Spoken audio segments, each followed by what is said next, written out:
Lorsque Pierre, pour la seconde fois, fut réduit au silence, les circonstances étaient très différentes de celles de la première lors de la transfiguration.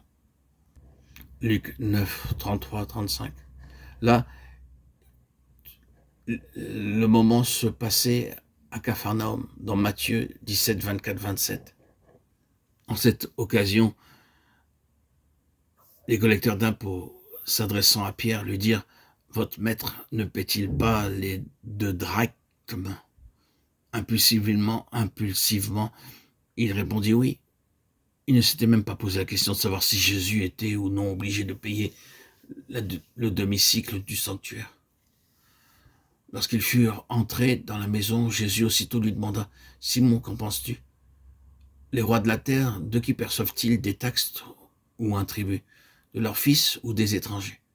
Simon répondit aussitôt: « Des étrangers. » Jésus ajouta donc: « Les fils sont libres. » Jésus disait en effet: « Pierre, la question n'est pas de savoir si je dois ou non payer cette taxe, ou bien si je suis obligé ou non de le faire. Ce n'est pas à nos yeux un détail insignifiant. Il touche au fait même de l'incarnation, qui est primordial pour le christianisme.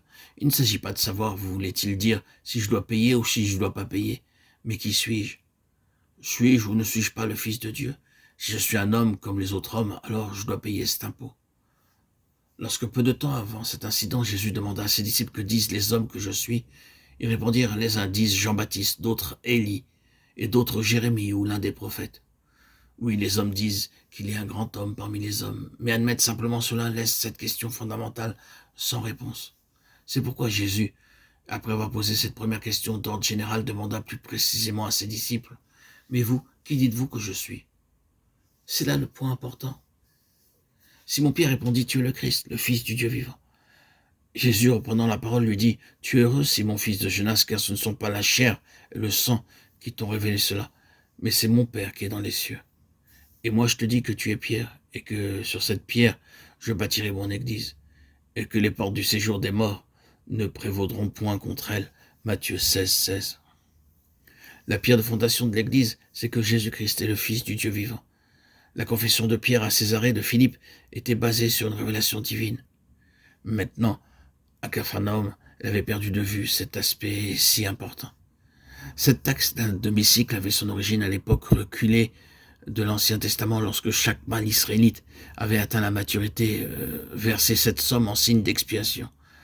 La question était donc celle-ci: Jésus était-il uniquement un Israélite parmi tant d'autres, ou n'était-il rien de moins que le Fils de Dieu?